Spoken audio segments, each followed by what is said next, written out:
honor and great delight to introduce to you this native son of Pittsburgh and proud Pitt Law alum, Brian Cuban.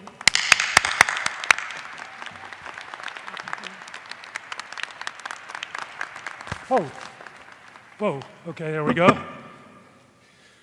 When Dean Wildermuth bestowed this great honor upon me, I immediately went to Google and began furiously looking for commencement speeches. Because I'm used to telling my story and I'm used to speaking, but this is a commencement. And everything I found was rah-rah and a combination of Tony Robbins and Dale Carnegie with a little Oliver Wendell Holmes thrown in. And I thought to myself, Brian, wait a minute. That wasn't who you were. I was the guy who drank alone in his apartment out on Dithridge in Oakland so he could go to the bars afterwards and get drunker. I was the guy who showed up at class intoxicated. I was the guy who did my moot court intoxicated.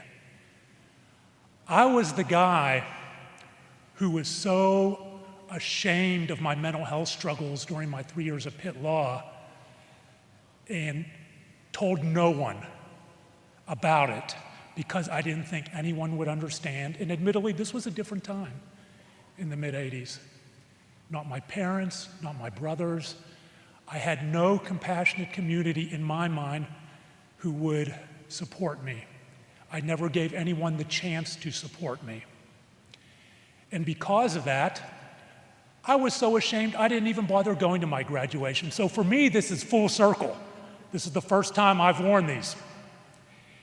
I still have dreams of going to get my diploma, and the dean of the law school at that time pulling it back, going, psych, you didn't graduate. And I wake up going like this and sweating. I was that guy. I was the guy who became addicted to cocaine in 1987.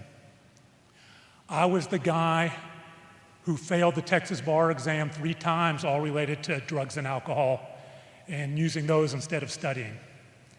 I was the guy who showed up at court hearings under the influence of cocaine and alcohol. I was the guy who did cocaine and alcohol in the state courthouse, in the federal courthouse. You're all thinking, whoa, does this guy still have his license?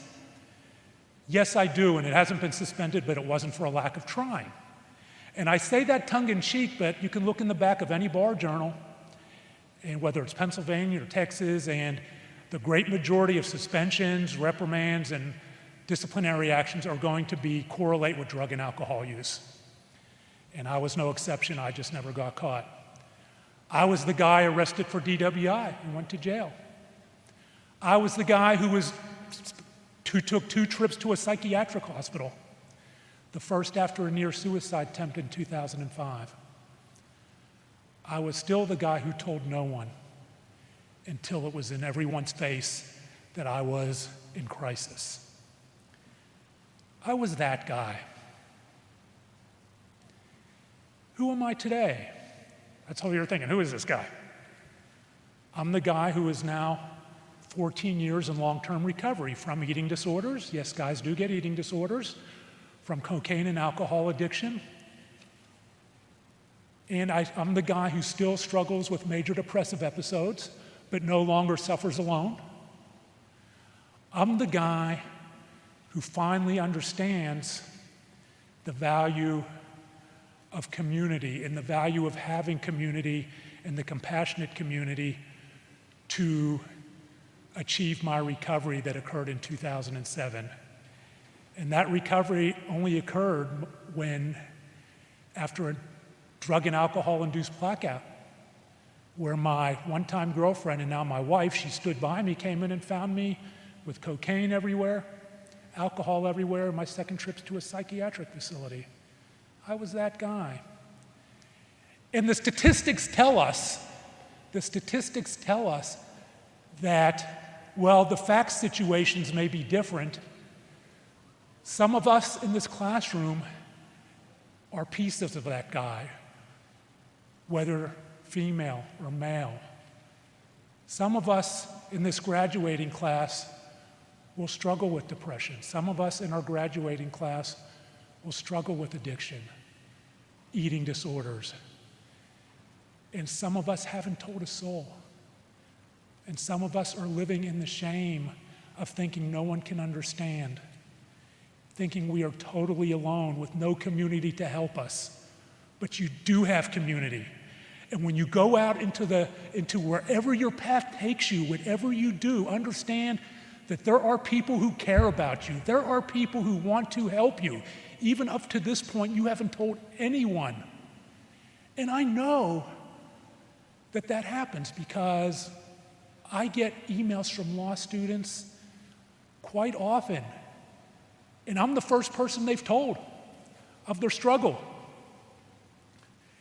And so when you go out, what I'd like you to do is think about who your compassionate community is.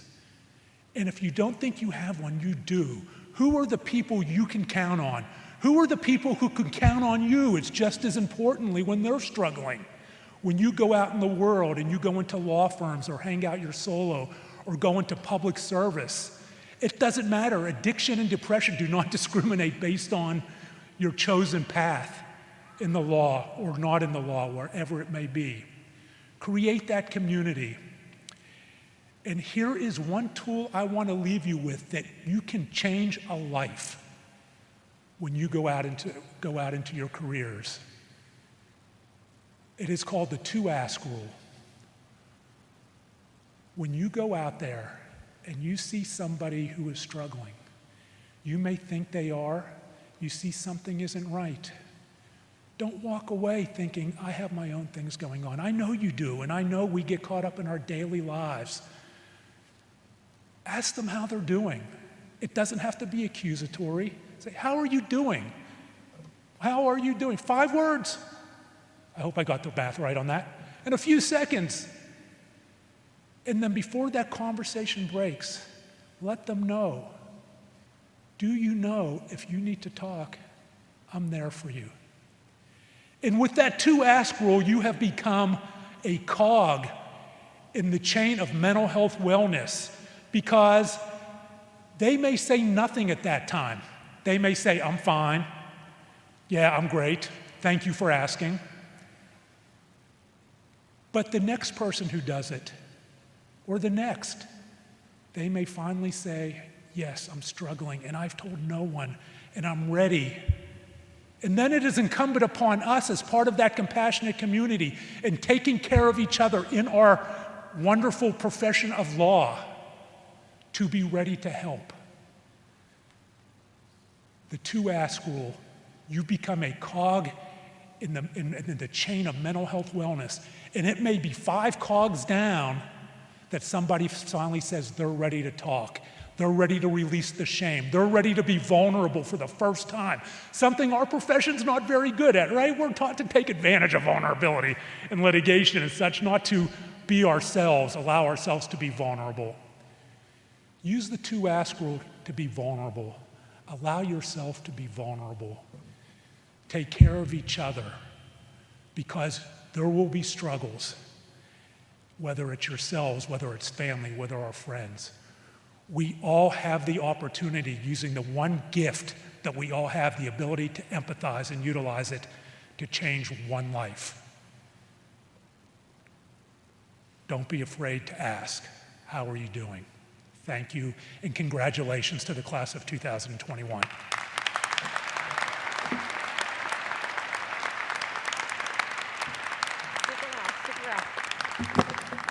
Thank you, Brian, for sharing your inspiring words and wisdom today.